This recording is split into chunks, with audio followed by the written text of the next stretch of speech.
Okay, the meeting will come to order, and the first item on the agenda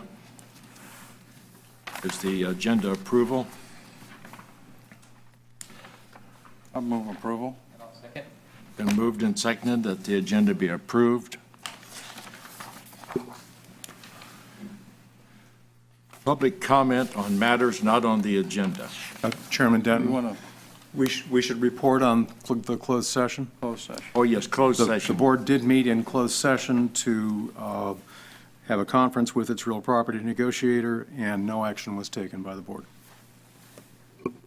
Thank you. Now, public comment on matters not on the agenda.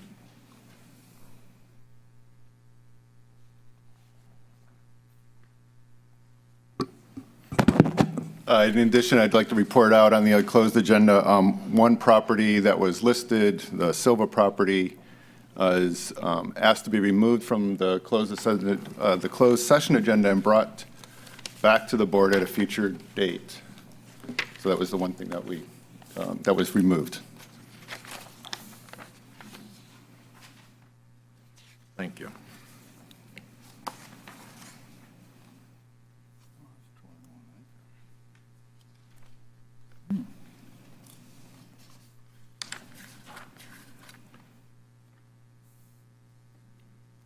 Okay. I have no request to speak. So approval of the September the 11th, 2014 minutes.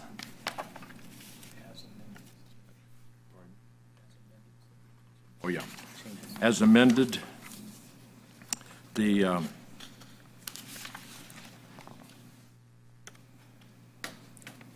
resolutions under public hearing, there has to be to adopt the resolutions 140902 and 140903.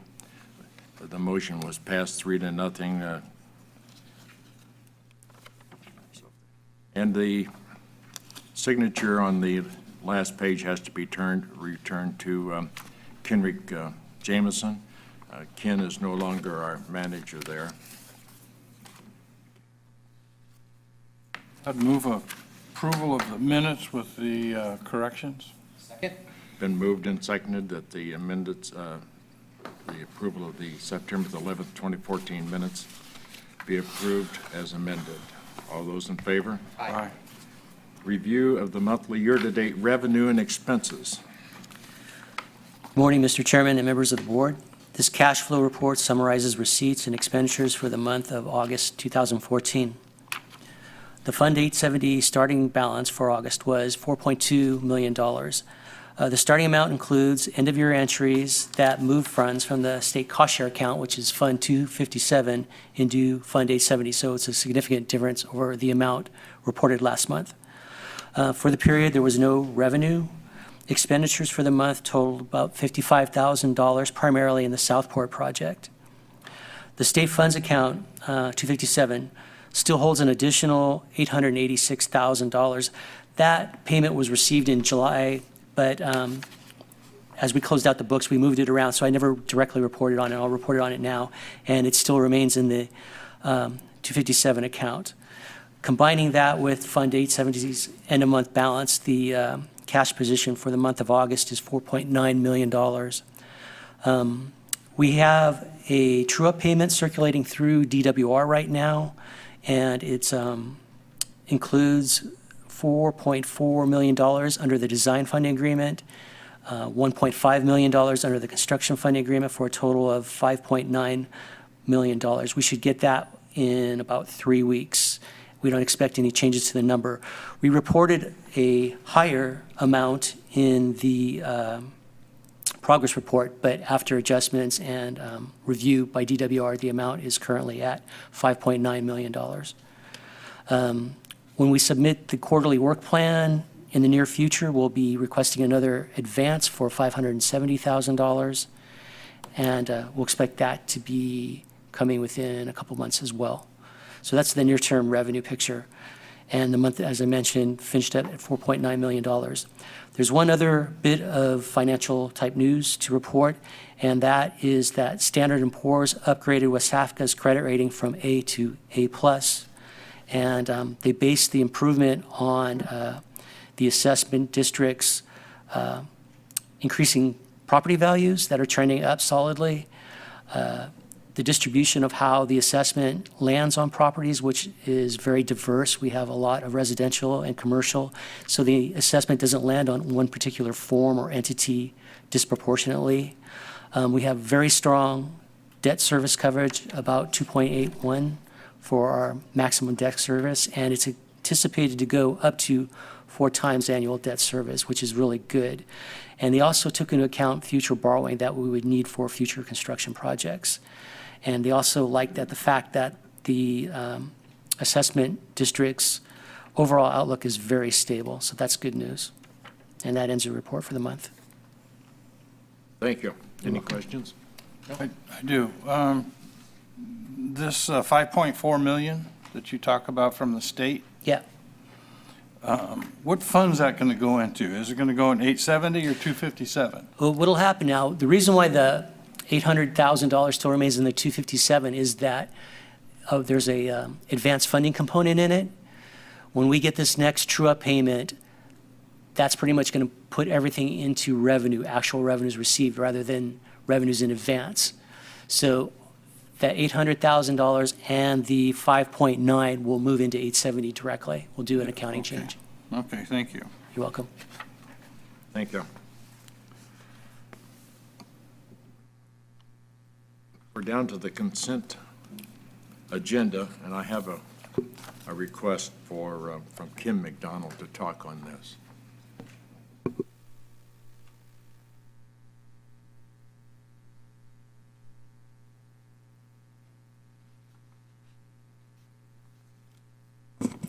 I'm happy to see that as part of 6, evidently, you're going to have a little workshop to work with us, that you're trying to acquire our property to help us with the stages of what these things are going through. My main question on item 5 is, when they come to you with this list of all the properties and how much they're buying from each people, are you being made familiar with what amount is being offered for which set of property? Because my neighbor, Paul Palmadesi, got his last month, and the amount was extremely low considering the value of his property. And I assume that's what's going to be going on from this point on, that you're going to start with a maybe 2/3 to a half of what the house is worth. And all along, you have been telling us that you will be giving us a fair price for our homes. And if the pattern is to follow, I do not believe that any of you are taking into consideration what it is going to cost for us to buy a home in any way similar to what we're living in, because there is nothing like that out there. And what I've been told all along is it will be a fair price. And stage 1, first house, it was not a fair price. Thank you. We have some changes to that consent agenda. Paul, do you want to? Sorry, I didn't have agenda before me earlier. We asked that the board remove the Silva parcel from the closed agenda item today, which will be brought to the board in the future. Yeah, we're actually going to remove the silver parcel from the resolution that's a part of the consent agenda.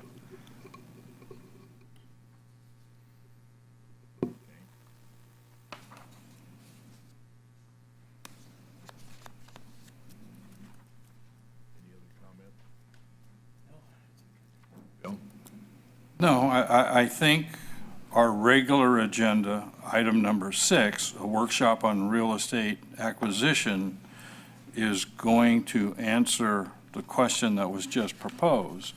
And so there is a regular process that everybody seems to go through.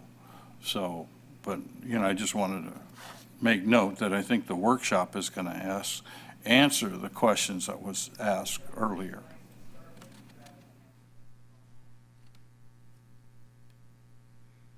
Okay. Need a motion on the consent agenda. So moved as corrected, or as amended, I'll second that. as revised. Revised, there you go. As revised.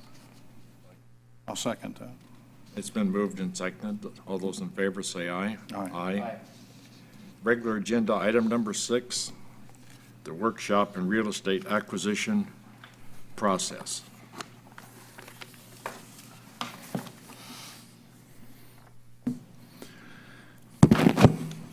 Good morning, President Denton, members of the board.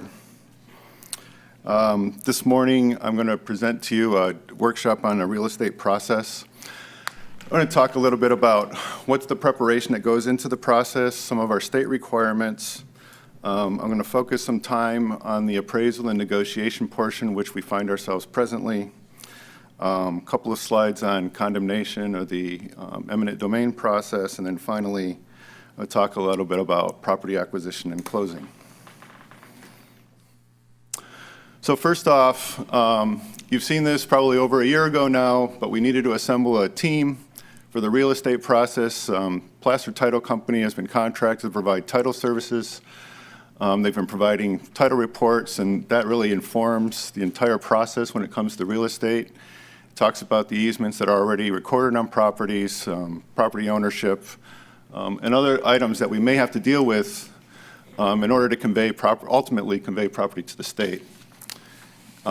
We hired Mark Thomas and Company to be our surveyor for real estate. They've been doing a really stellar job in keeping everything moving forward. They first were charged with performing or getting a base map produced. So they looked at all of the property descriptions. They went out and did some surveying to make sure that the boundaries are right, and then they put that into a base map. That has then been shared with HDR, our engineering consultant, and then through another process, through a survey control report, we made sure that whatever is coming out of the design is going to match up with what's coming out of real estate so that the acquisition lines are proper. That's something that we just recently went through a quality control check on, and it appears that we're proceeding very well. Right-of-way services are being provided by Bender Rosenthal. As you know, we interviewed them and provided them with a contract. So they've been doing everything from notifying property owners when it's time to be active or to start the appraisal process. They will also be meeting with property owners as appraisals, as you approve offers going forward, and try to negotiate from that appraisal piece. We're also conducting Phase 1 assessments and Phase 2 assessments. Phase 2 assessments were conducted along a number of properties because of the long-term farming operations. We wanted to make sure that there were not going to be any impacts to construction worker health when they're actually in the field working, or that there's any unknown hazardous materials out there that we may have to deal with during constructions in order to be able to convey property to the state. And ultimately, Dave Carter Murphy is providing legal support to the real estate team. That will be, increasingly important as we move forward through the real estate process. So, as I said, the title company really kind of started the process. So we ordered our preliminary title reports for all of the potentially affected parcels. Those files then were provided to the surveyor, as I mentioned earlier, he produced the base map, mapped all the rights, and so that information has been shared with our design consultant.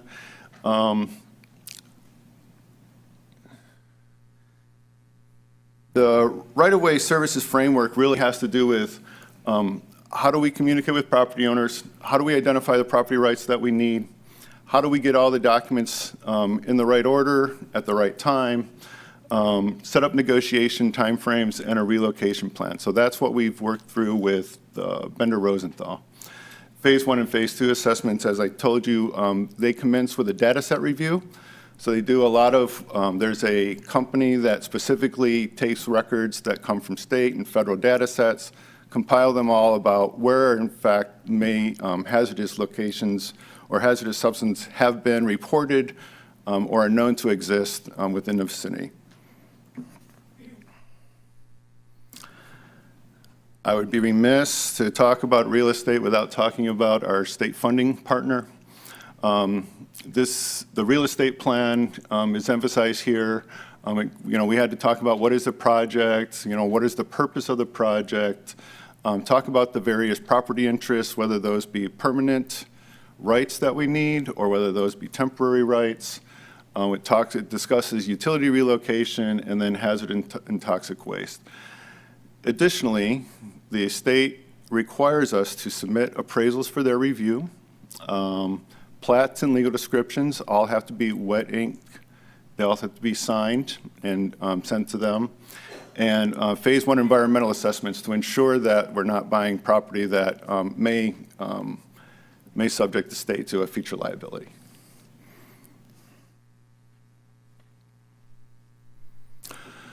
So it all begins with the surveyor again. They produce map exhibits. We discussed this in our real estate team. BRI calls me, our acquisition consultant, and says, are we ready to start the process? So they send out a notice of decision to appraise. These have been sent out to over 25 property owners already.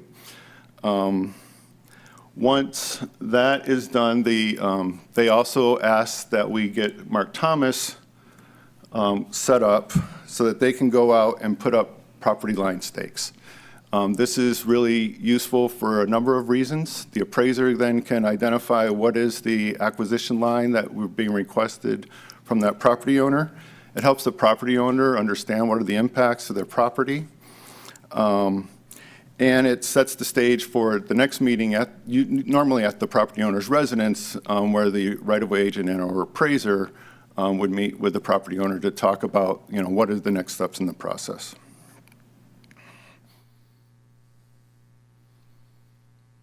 So first, like I said, generally they try to set up a meeting at the home of the property owner.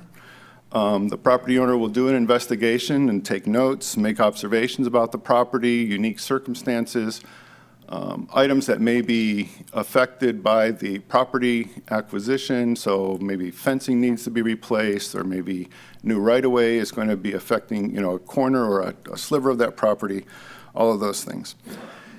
They come back to the shop, and then they start conducting a research on comparable properties.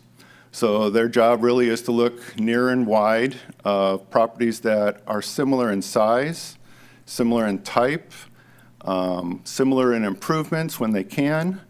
But, so a lot of it has to, a number of different items they take into consideration to produce a list of comparable properties.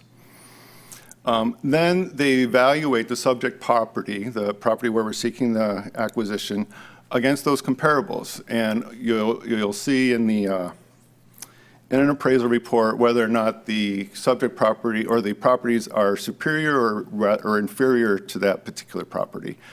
And that's how they start to ratchet into or come into a band of value. So they develop opinion of value. The property is, they complete an appraisal, they complete a draft appraisal, and it's at that time that I also get a phone call back and say, we need the surveyor to produce a plat and legal description. So the appraisal is not complete until there's a finalized plat and legal.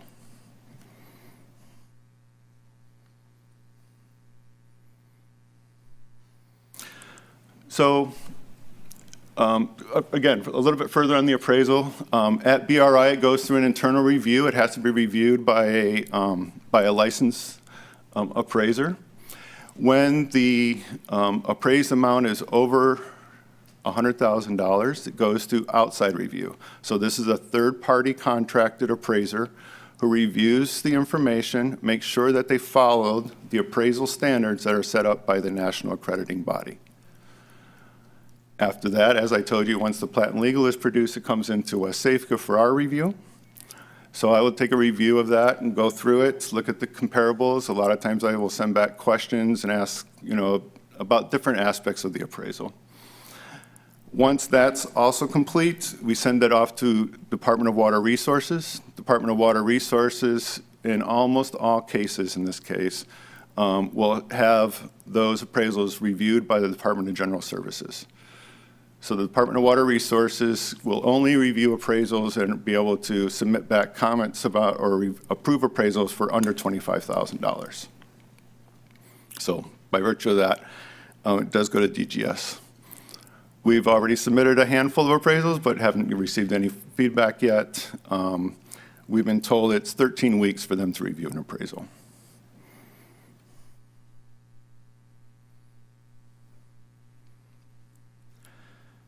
So as this process moves forward, we go through what we did this morning in closed session. I look through the appraisal, prepare an agenda report and a closed session package to ask you, the board, to approve just compensation based on the appraisal. BRI, at the same time, then is putting together a first written offer package. So included in that is the memo to initiate negotiations. There's a purchase and sale agreement, and then the other documentation that is going to be necessary to see the project move forward, whether those are easement language, deeds, and it also includes escrow instructions, so that it kind of lays out if we're able to sign a deal or when we're able to come to an agreement, that all of that information can then move forward to actually close the real estate process.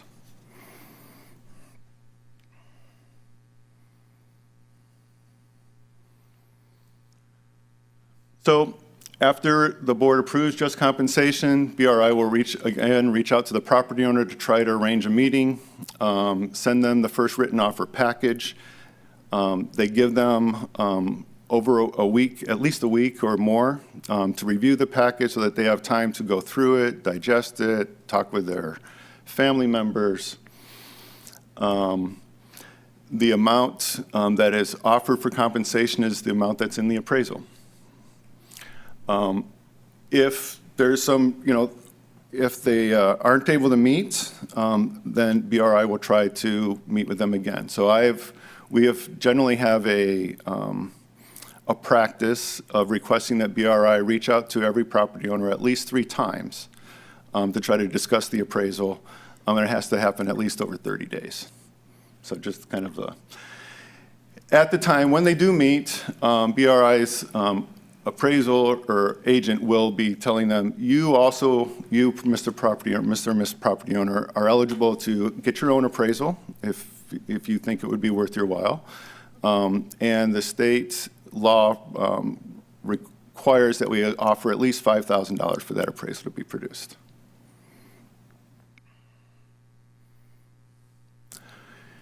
So in some instances, a property owner may have a counteroffer, or they may present a subsequent appraisal. They may have done their own research and have some other comparables. All of those may be shared back with the appraiser, that they taken into consideration with Bender Rosenthal's appraisal staff. And at some point in the future, they'd come back and say, we think we may need to adjust the offer. So there is a place for negotiation. We're not down this path very far yet because we're just in the beginning steps. And we're still finding our way in how we're going to interface with the State Department of Water Resources when we start getting into negotiations. The Department of Water Resources is going to be very tied to the written appraisal. And yet we understand that we need to have some flexibility in order to have the project proceed on its timeline. If BRI believes that we're not getting close to negotiation, we've come to an impasse, then it may be likely that we would go and initiate condemnation proceedings. So I'm going to talk a little bit about that in the next couple of slides.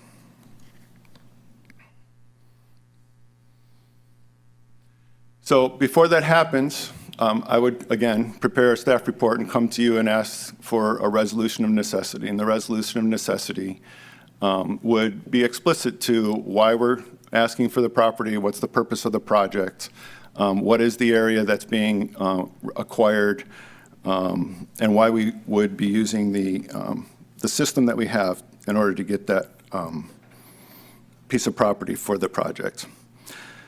So when the attorney actually begins the process, the condemnation action, the first thing that they file a complaint. The complaint frames the issues for the case.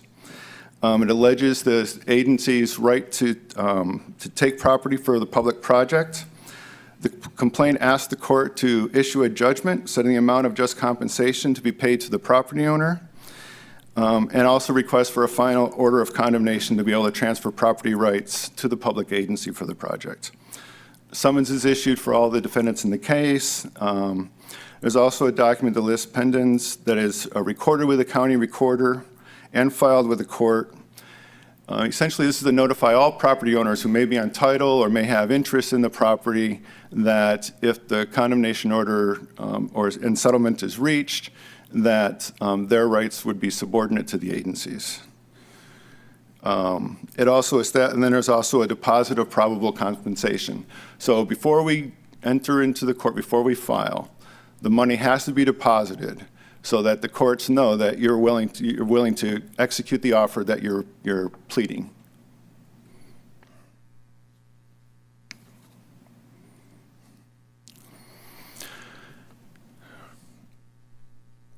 So we haven't gone down this road yet, but it's my understanding that in order to get a case heard before the Yolo County Court, in Yolo County Courthouse, it's going to be a period of months, not weeks or days. And so there's a period here of discovery and negotiation that can take a number of different routes. So first of all, normally the defendant is going to be asking for additional information, and both sides are going to be trying to make their case about compensation. Ultimately, that's what it's going to come down to in the court setting, generally. Negotiations and settlement. So there are other negotiations that may be going on. It may be happening between our legal counsel and the legal counsel that's representing the defendant. It's possible and oftentimes likely that private mediation would come into play, so that there's an outside mediator to help come to an agreement. Or there's also the possibility of a court settlement conference where the judge oversees some of the settlement conferences. Also not unlikely. It's possible, however, that we would go to trial. Normally, jury trials are focused really on compensation. And then following that, if, ultimately some closure will come. Post-trial, the court will establish compensation, will issue a judgment, and the final order of condemnation. The money that was deposited, we'll talk about that in a little bit. The money that was deposited is very similar to an escrow, just a different escrow.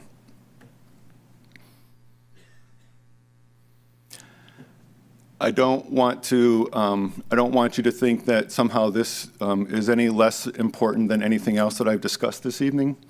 But relocation is also a very important part of this process, where there are occupied households that are going to be affected by the project who are going to have to move. We have a relocation agent that is working actively with the various households, the 14 various households. More on some than others. Those that are more active are receiving, will be receiving more attention in the near future. But the purpose of the relocation agent is to establish eligibility for those services, and that's done at the time that the first written offer is presented to the property owner. Oftentimes, the appraiser and the relocation agent will go out to meet with the property owner because there are certain aspects that may be compensable through relocation that do not show up in an appraisal. So there's some benefit there. So the relocation agent will talk about what are the various things that they can do to try to facilitate that move. Whether it has to do with hiring the moving company, identifying potential other properties to move to, or other services that they think that the property owner may need to try to ease that transition.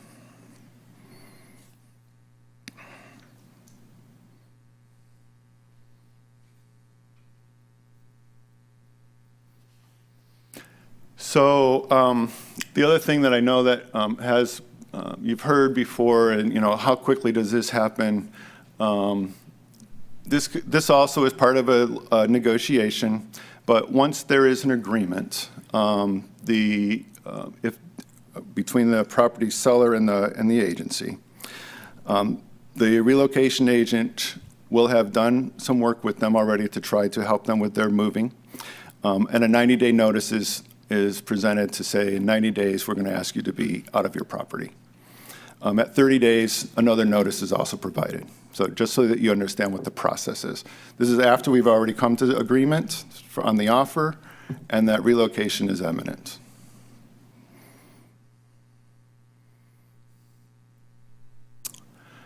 Finally, the last thing I'd like to talk about is when we do come to an agreement, WSAFCA will deposit the acquisition amount and the transaction documents with a title company. The title company already has accounts open for all of the property, the preliminary title reports that we've requested. But the account will also set up so that if there's any payoffs that have to be made for the proportion of property or the entire property that the agency is purchasing, that all of those liens are settled, including property taxes or others. As I told you earlier, in the first written offer, we already have some escrow instructions. The title company will execute the escrow instructions as requested. And then finally, once all of those processes are complete, they will disperse funds to the property owner and take care of all of the other closing costs that are involved with that property transaction. And finally, they'll issue title insurance to WSAFCA. That's the end of this presentation. Any questions from the board? I have some questions. Okay. I hope I have answers. When we send the information over to DWR, and when they get that information, do they send out an appraiser, or do they just look at the paperwork? I don't know for certain. What I do know is that it appears to be a desk-based appraisal. I also want to be clear. Bender Rosenthal is following appraisal standards from a national accrediting body. The Department of Water Resources has real estate guidelines and have particular guidelines around what appraisals should contain. And DGS compares to those guidelines. And let me just say, those guidelines, all of the requirements within the DWR guidelines are requirements that are already adhered to through the national accrediting body.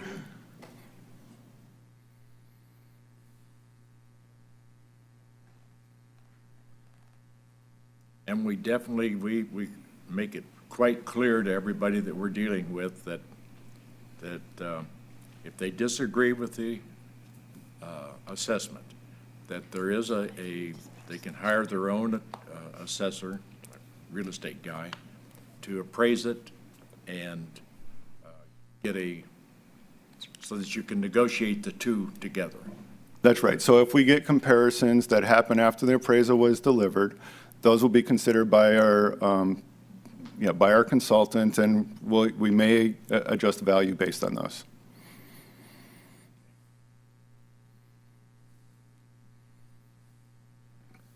Paul, can you go back 2 slides to the relocation slide? It's towards the end. Chelsea, can you help me out? I think you have to hit the enable editing. There you go.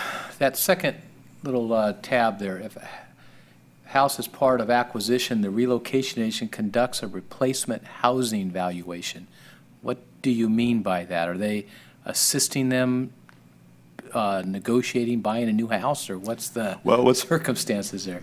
So they do look for other places where they try to find homes of comparable size and value, or comparable size. I don't want to get into value here.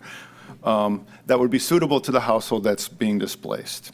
So the relocation agent has some particular rules that they have to look through. They have to look at what is the occupancy, how many people are there, are they living in circumstances that are normal, 1 person per bedroom, 2 person, So they have to do an evaluation. So they try to match, they try to look for comparable properties which may be suitable for that family or household to move to. And then they just bring those Their offerings. possibilities to the. That's right. It's up to the homeowner or that person to then, Accept them or use them however they want. or negotiate for the purchase or whatever. Yeah. So it's kind of like acting as a buyer's real estate agent and helping them find properties that may be beneficial. Right, it's a relocation agent requirement. Go ahead. Hi, I'm Brenda Schimpf. I'm the real estate director at Bender Rosenthal for this project. With relocation, replacement housing valuations, one of the things that's required under the relocation laws, which is separate than what appraisal and acquisition does, is that we locate a decent, safe, and sanitary replacement house. And we have to provide 3 comparables that are available on the market for a property owner to relocate to. They're not required to relocate to any of those places, but we have to assure that there are comparable, decent, safe, and sanitary places for them to go. One of the other things that's required is that they have funds available to do that. So if their house, say, is appraised at $100,000, but the 3 comparables that we find are $120,000, there's a replacement housing valuation differential that they're entitled to, so that they are not left with having to fill that gap themselves. And that's part of the relocation process. So that delta there is separate from an It's separate from the purchase price offered and negotiated. So our relocation agent is generally trying to work hand in hand with our acquisition agent, because there's separate entitlements for relocation that close that gap that may be left with the market value of the property versus what it's going to cost to actually get into a replacement property. Okay, and is there a distance or area requirement? I mean, these folks are living in Southport along the rivers. How do you decide where these? It's not a requirement, but what our agents try to do is look for, again, as Paul was stating, houses that are similar in size, that meet the needs, that are in the same neighborhood. We try to look for if school district is important, if medical facilities are important, if proximity to bus stops is important. We look as close as we can to the geographic area and to meet the needs of the property owners. If there's nothing on the market, of course, it's expanded out, but our desire and our first priority is to try and meet the needs in the same neighborhood. Okay, thank you. I have a question. If it seems like a number of the properties that we may be dealing with, they're unique. So how do you evaluate when something is unique and the existing property owner wants to carry over that uniqueness to the new residents or whatever it may be? I guess it would depend on what unique is. I mean, how that is defined. We're not required under federal or state law to replace things like a 45-foot swimming pool. That's generally carved out. We're required to make sure they have a decent, safe, and sanitary place. The swimming pool value is part of the acquisition. And so if the house the comparables that are found don't have that, then the property owner would have to put that in themselves. And that would come out of their acquisition costs. So how do you evaluate something, we'll say, that's on top of a levee? Because a number of homes in the surrounding areas are not on top of levees. And so how does something like that get evaluated? In the appraisal process? Either in the appraisal process or the relocation process, either one. Okay, in the appraisal process, the appraisers are taking into account, again, zoning, size, highest and best use, What would the property bring on the open market? So they're doing a value, and as best they can, they're adjusting for things like it's on the levy, it's not on the levy. Is that desirable? Is it not desirable? They talk to brokers, they talk to buyers and sellers of similar properties to be able to make those kinds of adjustments. When it comes to replacement housing valuations, and that's not so much considered. Because again, we're looking at what's a comparable, decent, safe, and sanitary place that they can move to in their neighborhood. And they don't have to choose on the levy or off the levy. It's to establish that there's some place available that they can go to and to establish the delta difference in the value. They may be able to move to a place for $120,000, but choose to have something bigger or different. And that's fine, you can do that, but you have to pay the difference. The state will only reimburse for those costs that are necessary. Thank you.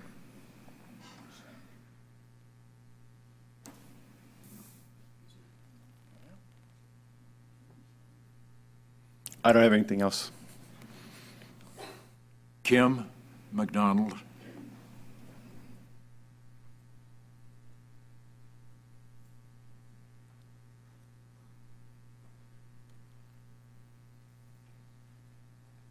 I'll have to say, Mr. Kirchhoff hit the nail on the head as far as the value of these houses. I was up at Tahoe last month, and so I went ahead and looked at the real estate value up there.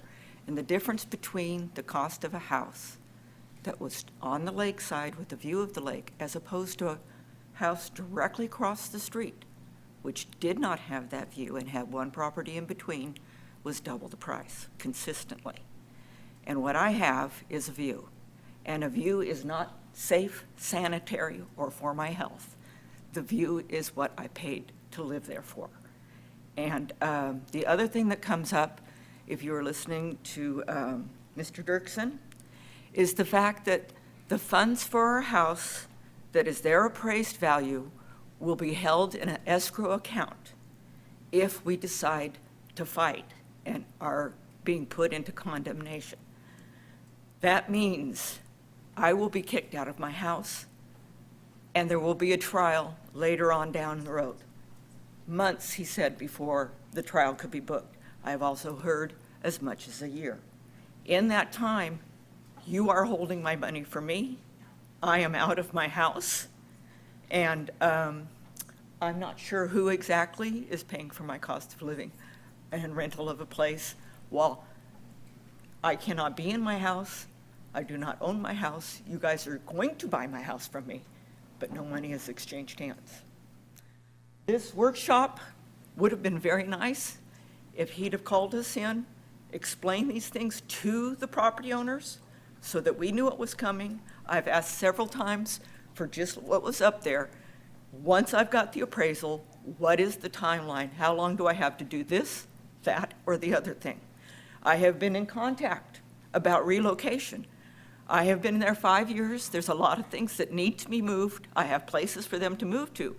But if I had moved them, they would have not been compensated to me by the relocation people because I'm not supposed to start moving things till I got the papers.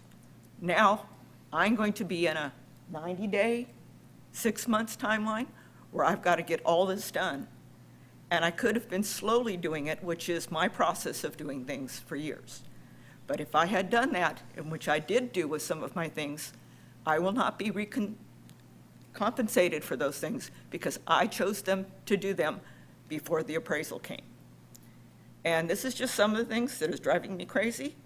Like I say, I wish they would sit down with the property owners, one-on-one, or with us as a group, and let us know what's expected.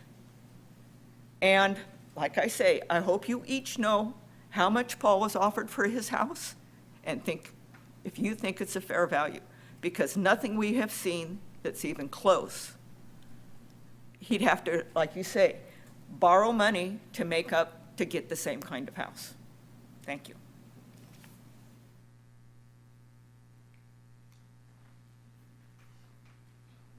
Paul, can I ask a question on that 90-day clock, as it were? Yeah, sure. That doesn't start when they receive their offer. It's way down the road when we're actually, So that 90 days Acquired. happens when we come to an agreement. yes. So we have to, that means that both parties have to agree. So it's not some clock, it's not some artificial, it's not some clock that starts when they first meet. This is after a period of time that they've gone through the process of negotiation. It's probably going to be after they've already received an appraisal. There's been further discussions between, what are the differences between the appraisals. So it's only when we come to a settlement. Okay. Paul? I got it, go ahead. Can you just go over one more time? There seems to be a $100,000 threshold that allows for an independent appraiser to also get involved in the process. That's right. Okay, and that independent appraiser is not associated with Rosenthal, they're not associated with the city. It is just an independent appraiser that looks over the data that Rosenthal has looked at. That's right. And looking for comps and looking for all the other nuances. That they follow the rules of the National Appraisal Association. Okay. Right? Did they get the comparables? Are the comparables relevant to the subject property? All of those things are considered. And it's a subcontractor to Bender Rosenthal, but it was, they're an independent quality control is really what it is. So they're really not associated with Rosenthal? No. No, okay. Private entity. Okay, because I just don't want to, I want to make sure that, we're looking at this from every angle that we possibly can, and at the same time, making sure that there are no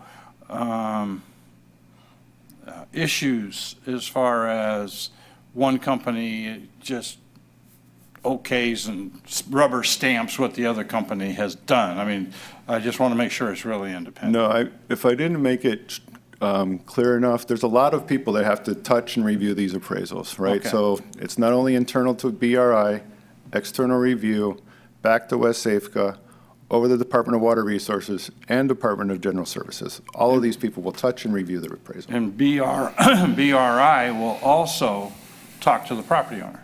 Absolutely. Oh, okay. Okay. Just clarifying my own mind here now. The appraisal goes out to the homeowner. They disagree with it, and so they get their own appraiser. The 90 days doesn't start until after that second appraisal, or the negotiations have finished. Which is it? Finished is the word, completed. We have agreed to a sale. Okay, that's the key to the thing then. So they could, from the date of receiving their appraisal to the date, has no effect then on that 90 days. No, so I anticipate, so again, we brought these to you in the fall, so that there's a period of time that we will not be very active. We know that December does not lend itself well to a lot of property negotiations. We may do some in the beginning of the month, but not really.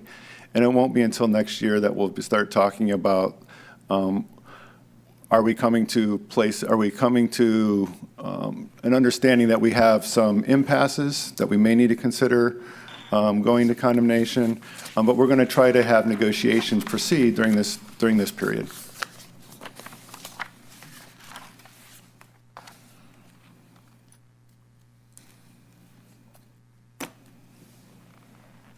Yeah, I'll make a few comments.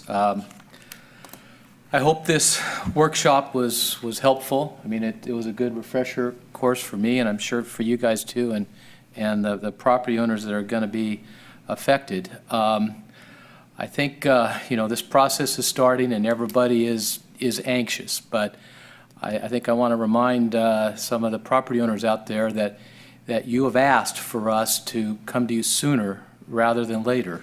So we have tried to do that as quickly as possible. We just approved our EIR a month or so ago. So, we have kind of followed what you've asked, and we're bringing the process to bear.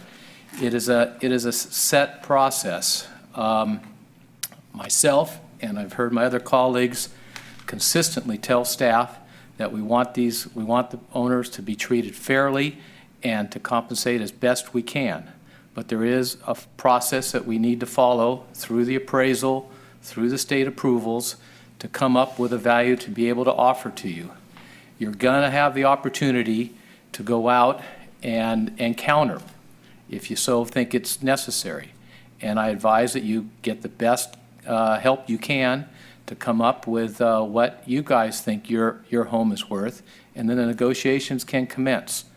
But at all times, let's try to keep this process, open, and we're going to direct staff to do the best they can to treat everyone fairly and equitably, and hopefully we'll get through this process and be able to bring flood protection to the community. No, that was very well said. It was very well said, definitely. So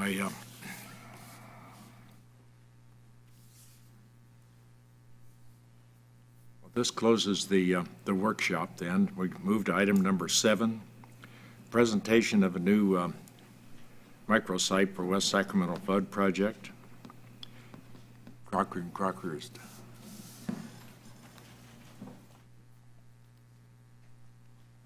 Good morning, Mr. Chairman and members of the board. Today, I'm Christine Brazil. I'm the project manager for the public outreach program for West Sac Flood Protect. I work at Crocker and Crocker. I'm going to be presenting to you today an update on the microsite that we are developing for the flood program, as well as some elements for Flood Preparedness Week, which is coming up quickly. I'll start with Flood Preparedness Week. It's coming up. It's the week of October 20th. We had a great year last year with Flood Preparedness Week. We received national attention, awards, presented an abstract at the Association of Floodplain Managers. It was a great year, so much that the U.S. Army Corps of Engineers and DWR asked to tag on to our event, whatever it is that we were doing. So West Sacramento will be officially kicking off California Flood Preparedness Week, and we're very excited about that. So we'll be hosting a media event on the morning of Monday, October 20th at Westmore Oaks Elementary School. Last year, that elementary school supported us in a big way during Flood Preparedness Week. We had over 90 poster contest entries from their students. They did the little FEMA Flat Stanley coloring activity. They were really engaged. All the parents received information in the newsletters, so we decided to work with them again to host a really great event. We'll have the mayor speaking. We'll have representatives from the Corps, from DWR, from FEMA, so it'll be very well attended, and we invite you all to be there as well, 10 a.m. on the 20th. We're engaging again in school partnerships across the district. They'll be receiving newsletter information for parents. Kids are receiving tips on how to create flood preparedness kits with their parents. We're engaging with the district again. We're creating new emergency preparedness information that will live on this microsite that I'll talk about as well. So we'll have information for families to easily create an emergency plan. We'll have information of how do they catalog their legal information, their medical information, important documents that they should have on hand. It'll all be packaged in one place so that families have easy access to it. We're also engaging in multilingual outreach, and this is part of our partnership with the school district. All of our materials will be translated into Spanish and Russian, which I think is a great opportunity to reach other members of the community that maybe we haven't before. We're going to continue with social media and digital communications. So we'll be sending out information via iLights as well as on Facebook and Twitter through both the city and the mayor's accounts. We are going to be developing and distributing a utility bill insert that will be starting the week of the 15th and running for a month, as well as another citywide newsletter that will come out after the elections. We want to make sure that somebody doesn't see our nice newsletter and toss it with their other political mailers. And we're also developing this microsite that I'll talk to you a little bit more about. A microsite is essentially a smaller website that has a more focused use. So in this instance, it will be for West Sac Flood Protect. Whatever the current projects are, to house emergency information, to get real-time updates. It's a little smaller, more concise, but it allows for immediate dissemination of information. So like I said, we'll have our media event at 10 a.m. on Monday the 20th at Westmore Oaks. We'll have representatives speaking and in attendance from the Corps, DWR, FEMA, and more regional partners. We'll again be doing our poster contest. This year's theme is Plan, Pack, Protect. Really the 3 critical things that families need to do to be prepared for a flood: make an emergency plan, pack a kit, and protect their home with flood insurance. We'll be doing newsletter content to distribute to all of the families in the district and be using the district's help for translation into Spanish and Russian. This is a sample of some of the emergency preparedness information, the documents that families will receive. They'll be easy to update. They can add in their own information, delete whatever is unnecessary. So they'll be able to kind of consolidate and find their legal or insurance documents, health and wellness information, financial documents, and then any other family information: who has keys to their home, who is their out-of-state contact in the event of an emergency. We want to make this as easy as possible. We'll also be engaging in the social media and digital like I talked about. Last year, the mayor did a great flood preparedness video that we'll be sending out. The mayor also filmed a nationwide flood preparedness video. It was for Northern California. Northern California, okay. So a Northern California flood preparedness video. So really WSAC is becoming the face of emergency and flood preparedness. We'll be doing another newsletter. This is a sample of what was sent out last year. So that will be coming in early to mid-November. And then as well as the utility bill inserts coming on the 15th. We've done a lot of research on what people will open and what people will read. So we are trying to hit them with electronic news, with the bill inserts, and with newsletters as well. So this is what the microsite is looking like. This will be at westsacfloodprotect.com. The front page is really an area where we can update things immediately. Right now, it's all about flood preparedness, but in the event that there is a major update on the Southport project, we can update that quickly. We have the latest news.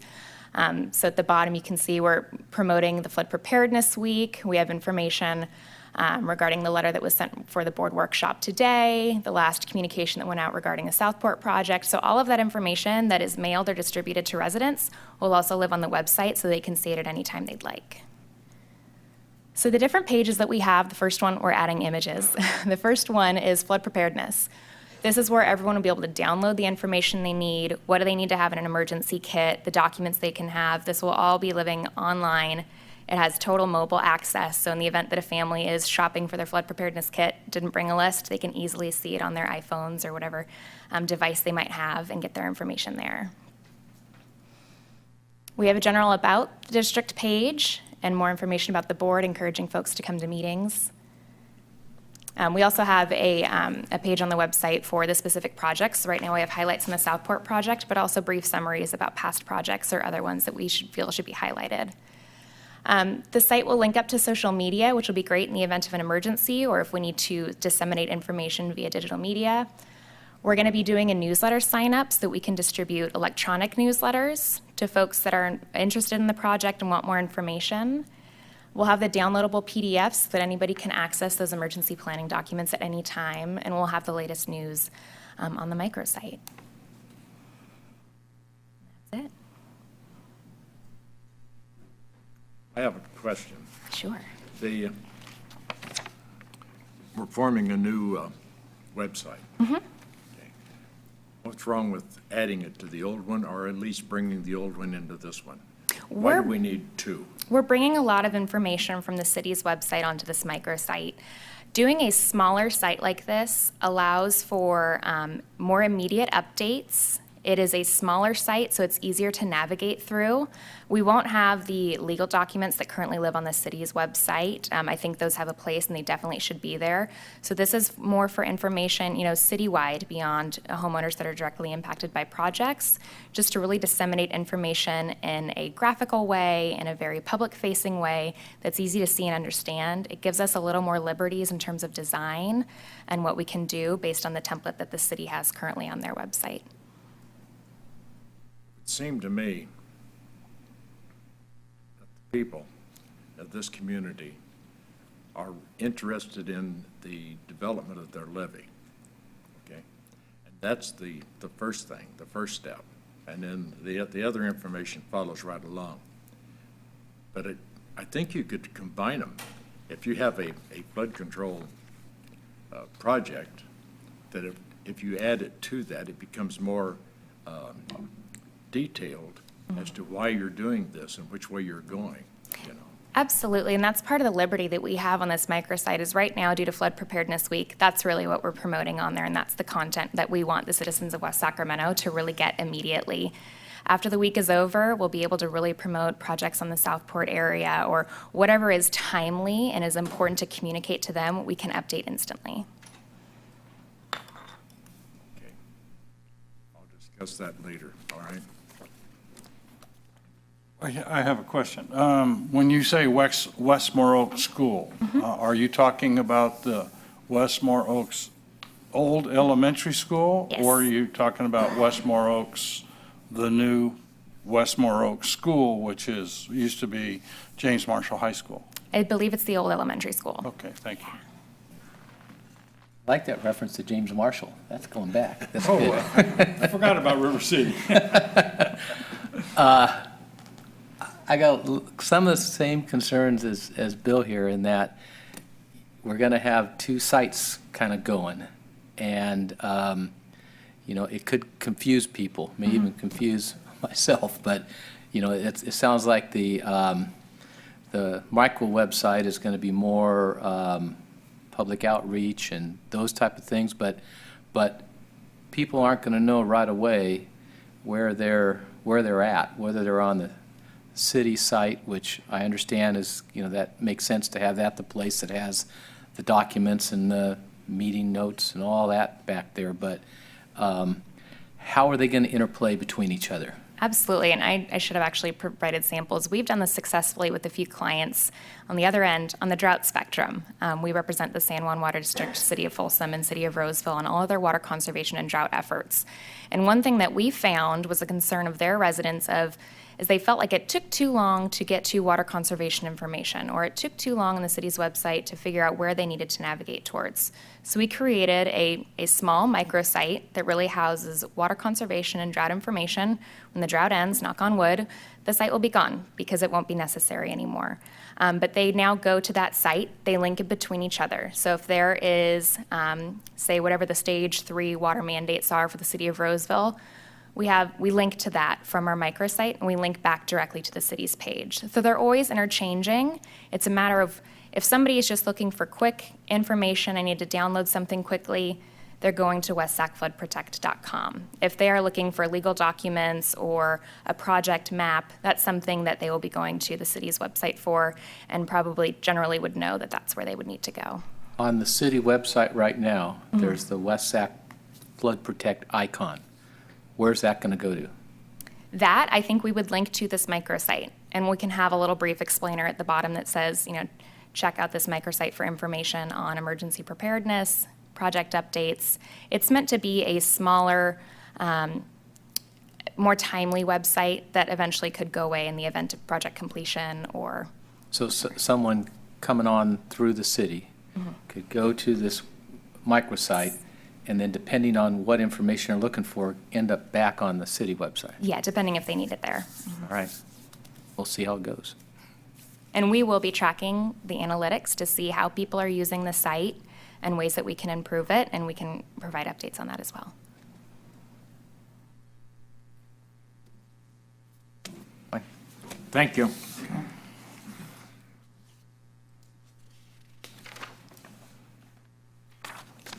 That's it, isn't it? Oh, that's why we have Updates. that. WSAFCA project updates. Good morning, President Denton, members of the board. I'll give you some of the highlights from the project updates that's in your packet. For the Southport Environmental Final EIS, staff and our environmental team are continuing to work with the Corps to provide responses to comments to finalize the EIS so that the Corps can go through their process for ultimately completing that document. The coordination with the biological assessments with both Fish and Wildlife Service and with NIMS that the Corps is currently underway with for both the GRR and the Southport project. As you recall, these are combined BAs that they're working through. We are on track with U.S. Fish and Wildlife Service. We're expecting a biological opinion to be issued hopefully before the end of the year. And we are working very closely with the Corps and assisting to provide response to comments that NIMS had requested to finalize that BA. As a matter of fact, we had submitted additional information and the final information relative to the Southport project portion of the BA. We submitted that to the Corps this week, Monday of this week. The Corps is going to package that together with their responses relative to the GRR, and that's due to be submitted to NIMS by the end of this week. And if we've all done our job right, that'll be a complete BA that they can now work, that they can then work from to complete the biological opinion. And we're currently on schedule with NIMS to complete the BO by the end of the year. So we hope to have both biological opinions from Fish and Wildlife Service and NIMS by the end of the year.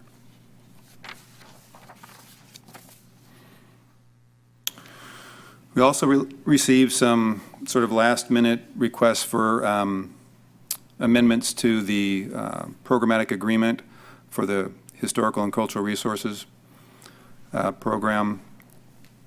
That was primarily based on the experiences that they just, and are, I guess, continuing to go through on a project in the Sutter Basin, based on the number of cultural resources that they've encountered during their project. So they've asked us to make some amendments, which we've done, and it's going to make for a much more informed and tighter document. It'll definitely be a better agreement. It's a little frustrating sometimes working with the Corps because you think you're there, you think you've gone through reviews, and you think you're submitting it for to complete it, and then you're asked to make some changes again, kind of the last minute. But that agreement is, or changes are being submitted, and we hope to have that review by Corps Council and submission to the SHPO office within the next couple of weeks.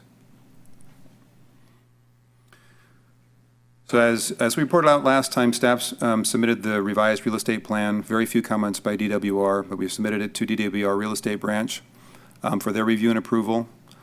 Staff also met with the DWR's land agent that's assigned to our project, who only requested minor changes that would clarify the number of potentially relocated families.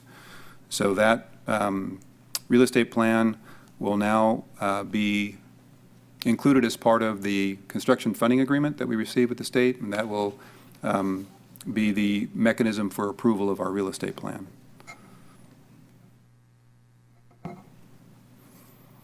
Under environmental services in support of the Southport project, SE Engineers delivered an additional 11 Phase 1 site assessments for the project, and they're currently being reviewed by staff, and any comments will be provided before sending those off to DWR Real Estate for their review.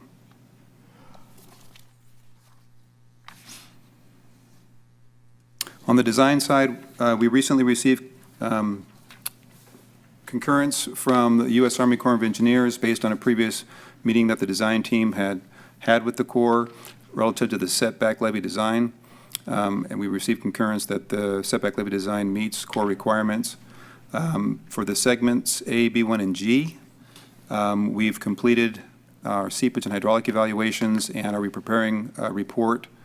And we have a meeting with the Corps next week to present those findings, again, to obtain Corps concurrence for those design requirements before finalizing our design or taking it to the 90% level.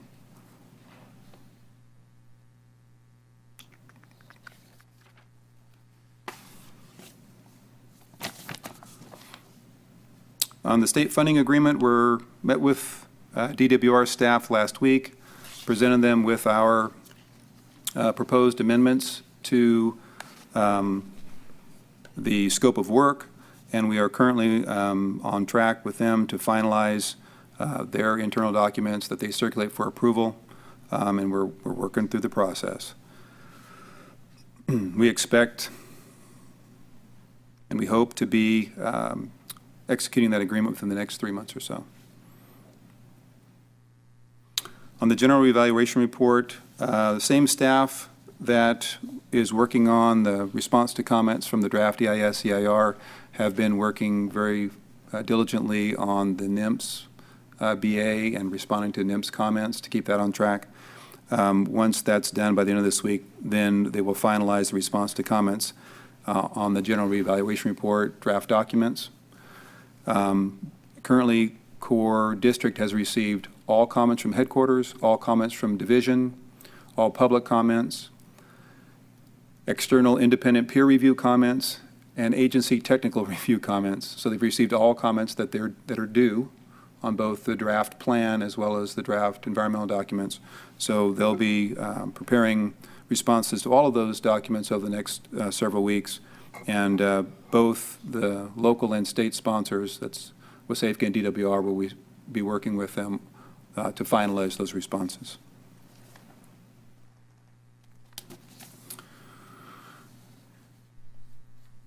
And then on the Sac Bank setback levy project, the Central Valley Flood Protection Board issued or approved or accepted the setback levy improvements on the Sac Bank project setback levy. In addition, they authorized degrade of the remnant levy, so now Corps contractors should be mobilizing in the next, either this week or early next, to start that degrade of the levy, of the remnant levy. And that really is the last major element to finalize that project. The only other piece is to do a little bit of asphalt at the end of the northern end of the setback levy project. So that should complete the project. They're on schedule to complete that by the end of the month or first week or two of November. When's the road opening, or is it? So, and once the bridge project is complete, then the road will be opened. And it's my understanding that there'll be some pavement work done between Jefferson Boulevard and, excuse me, the landing to the bridge, of the new bridge, as part of the bridge project, and so that'll wrap up Okay. the completion of that project before the road is reopened. And then finally, that flood emergency response grant that we received from the state, our team and consultant have been working, we're just kind of in full swing right now. We had our first regional response plan meeting with our regional partners, County OES, DWR, USACE, to present our hazard profile for the city of West Sacramento, and to request any comments to our hazard profile. So once we finalize that, that's going to be used to determine the specific flood response activities that will guide the development of our flood emergency response plan as we continue to develop that. So that's underway, and that concludes my updates. Let's back up to the Sac Bank setback levy project for just a moment, please. They're talking about the roadway at the top. One of the things that's kind of confusing to me is that pending approval and acceptance of a new setback levy improvement, the contractor will begin to degrade the old levy. Where's he talking about? So that approval and acceptance has just been granted by the Flood Protection Board, but as you know, the Corps built a setback levy, which has now been accepted as adequate for flood protection. So now the remnant levy, which is the one on the river side of the new levee, will be partially degraded. And that's the last bit of the work, really, the construction work for that project. Anything else? Nothing else, the meeting's adjourned. Oh, so, President Denton, if you don't mind. Informational items, he just went through informational items. Usually I don't, today I do. He finally has one. I finally have two. Two? Yes. First, we'd like to propose for the January board meeting. Each year, the city, which is also WSAFCA staff, the city closes its doors through the holidays, city hall closure. So WSAFCA staff will not be working through the first week of January. And the January board meeting is scheduled for the first Thursday when we would come back, which is not enough time for us to prepare the agenda items and post and that. So we'd like to ask the board to consider moving the January meeting from January 8th to January 15th.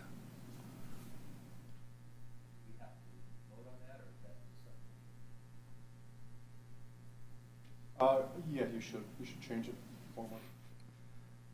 I would move that we plan ahead and move our January board meeting from the 8th to the 15th of January. Second. Been moved and seconded that we move our January the 8th meeting to January the 15th. All those in favor, say aye. Aye. Opposed? The ayes have it. Thank you. And then the second thing I wanted to let the board know is Measure V, which is approved by the voters a couple years ago, it essentially extends what used to be Measure K for a period of time. And the primary use of that measure was streetcar and flood protection. City staff is currently preparing to take an item to the City Council in November, seeking direction on how to use, distribute, or utilize the Measure V funds. And so I just want to make the board aware that the city was going through that effort, and once they receive council direction on how those funds are to be used, I'll be able to report back to the board on what we might expect to see that would contribute to our program and our continued efforts towards flood risk reduction. So this, when is the date in November? I believe right now it's scheduled for the second meeting in November, which I forget, it's the third week in November. And this will be an action item of the council at that time, or? I believe they're seeking direction. Direction. From the council, yeah. So it may be good to keep an eye on it could go early in November, which is why I wanted to bring it up now, as opposed to waiting for the November board meeting. So keep an eye out for the city council agenda items relative to Measure V. So how much in Measure B funds have gone towards flood protection? As of today, none of the Measure V funding has been allocated to any project. That's right. And so what's going to be staff's recommendation on how streetcar and how flood gets allocated? So A little more than informational. So we're proposing, or recommending anyways, that the flood program receive as much of Measure V as possible that will support our program as well as the needs of streetcar as the council sees, fit to distribute. Well, okay, wait a minute. Well, let me put it another way. Yeah, let's put it another way, because, having sat there for 29 years or 28 years, I think I have a pretty good idea that 100% would go one way and nothing would go the other way. And I don't want that to happen. So, I guess what I'm looking for is, how do we make this work? So there's a team that's been meeting fairly frequently and more frequently now, which I'm a part of, that represents both streetcar and flood interests. And there is every indication that we will be splitting or recommending to the City Council for some splitting of Measure V, primarily towards those two projects. There is no indication that you will see coming before the City Council a recommendation for 100% one way or the other. Well, I just want to make sure it's substantial enough to make a difference. Because it's not like we're generating billions of dollars, it's a good amount of money. But at the same time, we need to make sure that it's adequate on both sides. Okay. I thought Measure B was for flood control. Measure V, No, well, Measure V extended the revenue source. Measure U, which is the advisory measure, primarily indicated streetcar, transportation/streetcar and flood protection. So hopefully they'll consider that advisory vote.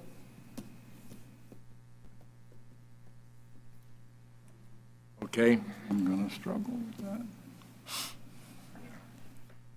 now we're adjourned.